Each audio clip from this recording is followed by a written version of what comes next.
Hello tout le monde, voici une petite vidéo sur les polynômes avec un oral Mines Télécom niveau MP qui est tombé en 2019. Allez, sans perdre de temps, on passe à l'énoncé. On se donne un polynôme de R de X qui est scindé simple dans un R de X. Donc scindé simple, ça veut dire scindé et A racine simple. Ok, dans R de X.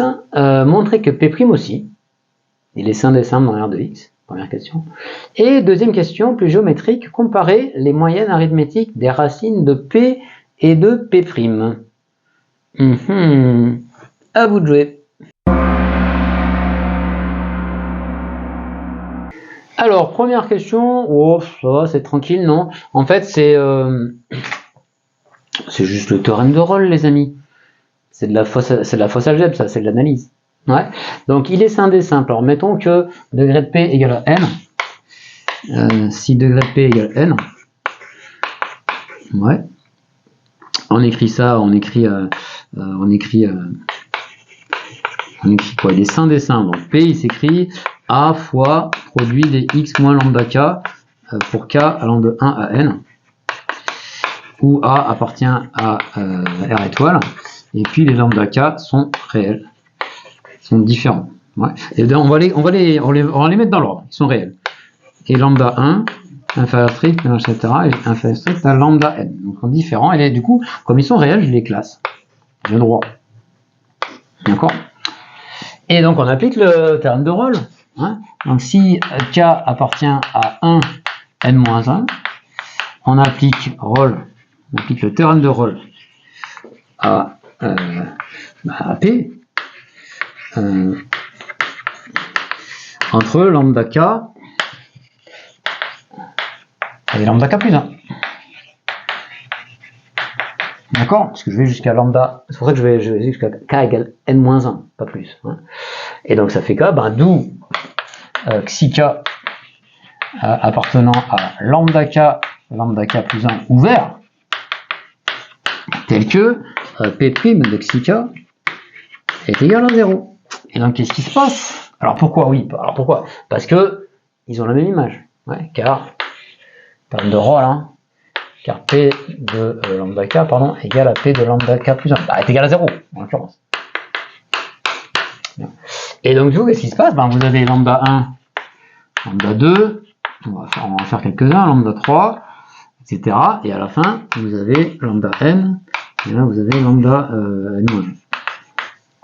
Et donc ici, qu'est-ce que vous avez? Entre les deux, là, vous avez un certain xi1, et puis là, vous avez un certain xi2, etc.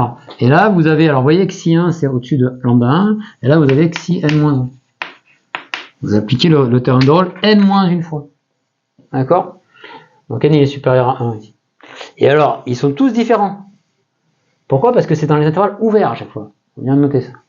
Ouais, donc ainsi, du coup, par construction, xi1 est inférieur à xi2, etc. Donc en particulier, on a n-1, donc P' admet n-1 racine réelle.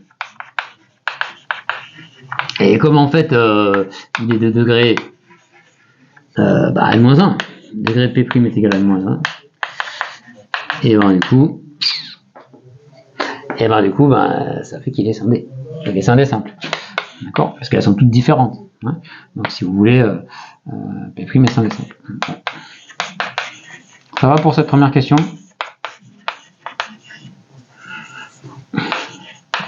Dans R de X.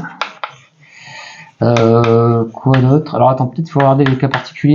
Qu'est-ce qui se passe si il faut au moins qu'il y ait deux comme ça, deux racines pour il faut que n soit supérieur à 2. Alors si le P il est de degré 1, cas particulier, il y a eu un problème là, vous ne pouvez pas appliquer le truc, qu'est-ce qui se passe? Si P est de degré 1, P' est constant. D'accord? Alors est-ce qu'on considère qu'un polynôme P constant est scindé simple? Et scindé, ça veut dire pour les polynômes de degré 1.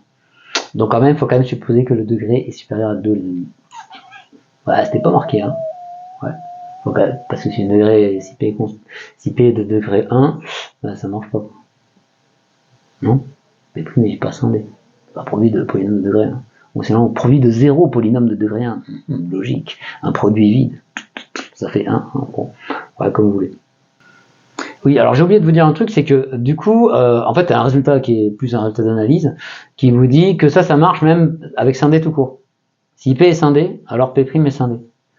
Alors, faut un peu raffiner. Je vais pas le faire ici, mais en gros, vous avez certaines de ces racines. Alors, si vous prenez les racines distinctes, ça marche toujours. Et après, vous regardez, en regardant la multiplicité, vous pouvez vérifier que, voilà, il y a tout ce qu'il faut pour montrer que P est scindé. Ouais, bon, c'est connu ça. Je sais pas si je vous l'ai déjà fait sur cette chaîne, mais sinon, tentez de le faire, et sinon, je vous essaierai de vous le faire. Alors, question 2. Quel est le rapport avec la question 1? Grosso modo, c'est que tu fais des moyennes et tu les compares. Bon, faut quand même que les racines soient réelles. Hein, si tu veux comparer des nombres, si elles sont complexes, c'est un peu embêtant. Ouais. Donc du coup, tu sais que les racines de P' sont réelles. Alors, moi, j'ai trouvé ça un peu fourbe, vu comment c'est dit, comparé. Alors qu'au départ, je m'étais dit, tiens, vu qu'elles sont entrelacées comme ça, on va essayer de regarder ce que ça fait les sommes et tout. Bon, et puis, après, je sais pas ce que vous avez fait vous, moi j'ai calculé, j'ai regardé un exemple. Parce que au départ, je me dis, ouais, c'est plus petit, c'est plus grand, tout ça. J'ai regardé un exemple. J'ai fait je sais pas, x fois x-1, x-2, j'ai regardé les moyennes, et puis à chaque fois, ça faisait la même chose. Donc en fait, comparer les moyennes, le résultat, c'est qu'elles sont égales. Les moyennes des racines de P sont égales aux moyennes des racines de P'. C'est trop cool ce résultat. Ouais. Et alors, ce qui est rigolo, c'est que, alors là, on les compare, voilà, c'est son histoire de comparer avec des inférieurs ou égales. En vrai, du coup, c'est vrai aussi dans C de X, cette histoire. Ouais, ça n'a rien à voir avec scindé machin, là. Ouais. Donc, un peu bizarre de s'énoncer, mais je pense que c'est pour vous tester. Est-ce que vous aurez la curiosité d'aller voir ce qui se passe en regardant des exemples? Peut-être il est pertinent de ce point de vue-là, cet énoncé, tu vois. Quand tu connais pas, tu vas chercher des exemples et tout, si ça n'arrive pas à savoir le résultat. Donc, voilà. Donc, disons que ça aurait été plus simple qu'on vise à montrer qu'elles sont égales. Alors là, c'est plus simple. Parce que finalement, tu connais le bon résultat. Alors que là, comparer, c'est un peu ouvert comme question. Donc, bon, c'est pas non plus inintéressant, je trouve, comme exo. Même si c'est un peu fourbe, non? Donc, je sais pas. Bien, alors on va montrer qu'elles sont égales, et en plus, on va le montrer dans C de X. Alors, quand même, un petit mot, quand même, sur les histoires de théorème de Gauss-Lucas. Si vous n'avez pas encore vu, je l'ai prouvé dans une vidéo que je vous remets là. Le théorème de Gauss-Lucas, il vous dit que, pour ceux qui connaissent les enveloppes convexes, les racines de P' sont contenues dans l'enveloppe convexe des racines de P. Ouais. Et donc, ce qui est marrant, c'est que si vous faites la moyenne, mettons que vous avez comme, voilà, vous avez des racines de P qui sont comme ça là. Vous avez lambda 1, lambda 2, etc. Voilà, on va prendre le degré, je sais pas quoi, degré 5. Donc ça, c'est les racines de P, et la racine de P', elles sont là-dedans. Et si vous faites évidemment la moyenne des racines de P, arithmétique, en fait, au niveau des complexes, c'est le barycentre, c'est l'isobarycentre de ce truc-là. Et donc ça, si vous voulez, c'est une combinaison convexe. Et donc ça se trouve à peu près au centre de ce truc-là, c'est la moyenne, l'isobarycentre. Et il est là, quoi. Ouais, sur mon polygone là, que j'ai fait, bon, j'ai fait un truc un peu régulier quand même. Et du coup, la moyenne des racines de P', c'est la même chose. D'accord, c'est le même barycentre. Donc ça affine un peu, bon, ça a un rapport un peu de loin avec le théorème de Gauss-Lucas, mais ça raffine un peu ça. Donc le théorème de Gauss-Lucas, il vous dit que les racines de P' sont là-dedans, là, dans cet ensemble-là. Ah, donc si vous voulez plus de détails, allez voir la vidéo. Et donc, je sais pas, en fait, je sais pas, elles sont là, tac, mettons, tac, tac, tac, voilà, hop, ça c'est les xi-k, xi1, xi2, xi3, machin, et elles ont le même isobarycentre. Même moyenne. Sympa, non, quand même? Voilà. Ça raffine un peu Gauss-Lucas, enfin, c'est autre chose, mais c'est un résultat qui a un rapport avec ça. Bien. D'accord? En tout cas, c'est clair que l'isobarycentre de tous ces gens-là doit être dans l'enveloppe convexe de P. Bref, fini la parenthèse, on va montrer qu'elles ont même moyenne. Alors bon, si vous ne l'avez pas trouvé, bon, indication. Relation coefficient racine. À vous de jouer.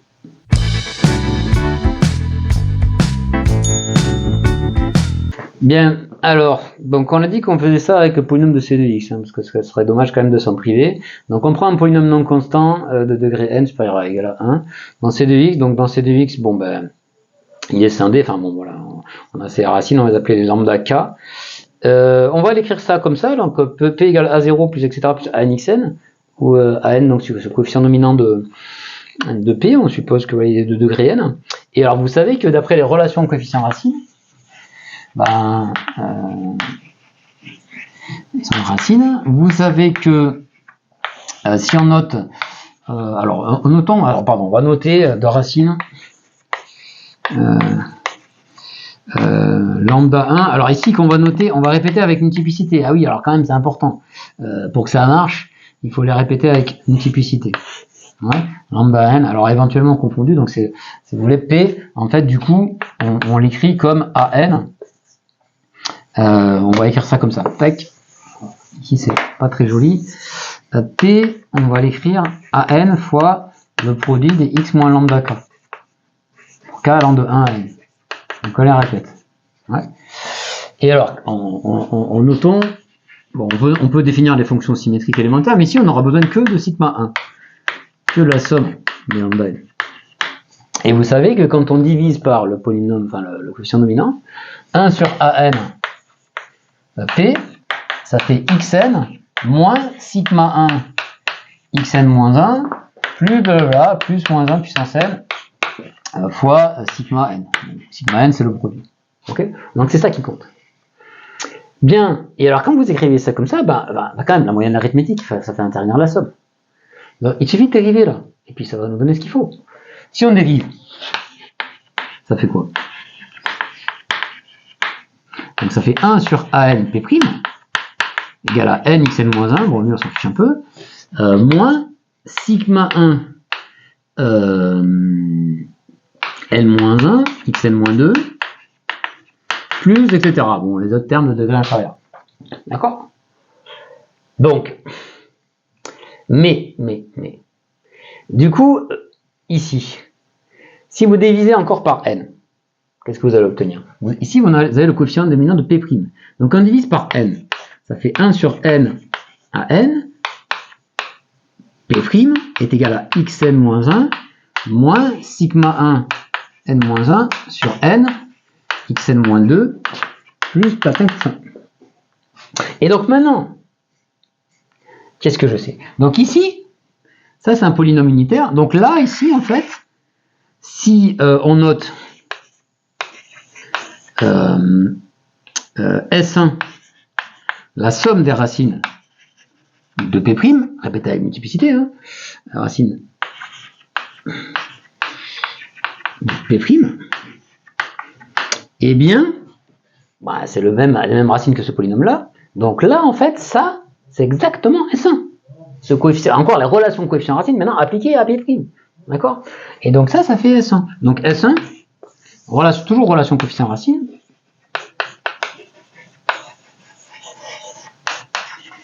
Qu'est-ce que vous obtenez? Vous obtenez que S1 est égal à sigma 1 n-1 sur n. Et du coup, c'est fini. Parce que vous obtenez S1 sur n-1 est égal à sigma 1 sur n. C'est exactement ce qu'on vous demandait de montrer, les amis. Pourquoi? Parce que là, sigma 1 sur n, c'est la moyenne des racines de P. Et S1 sur n-1, parce que n-1, du coup, il a n-1 racine. C'est la moyenne des racines de P'. Et donc, elles sont égales. D'accord? Donc, évidemment, ça marche sur R, et certainement que voilà, c'est peut-être plus facile pour pas parler de multiplicité avec des polynômes simples. Mais bon, ça marche aussi sur C avec des polynômes avec racines multiples aussi, quitte à répéter les racines avec ordre de multiplicité. D'accord? Voilà, donc c'est assez sympa ce résultat à connaître. Ouais, petit exo, j'espère que ça vous a plu. Pouce bleu si ça vous a plu. Et que vous dire d'autre? Écoutez, partagez ça, abonnez-vous si ce n'est pas déjà fait. Donc je vais vous faire un paquet de petites vidéos comme ça sur les polynômes, histoire que voilà, des petits oraux en mitraillette. J'espère que ça va vous plaire. Allez, je vous dis à bientôt pour de bonnes maths, et n'oubliez pas que toute ignorance est inutile. Ciao ciao.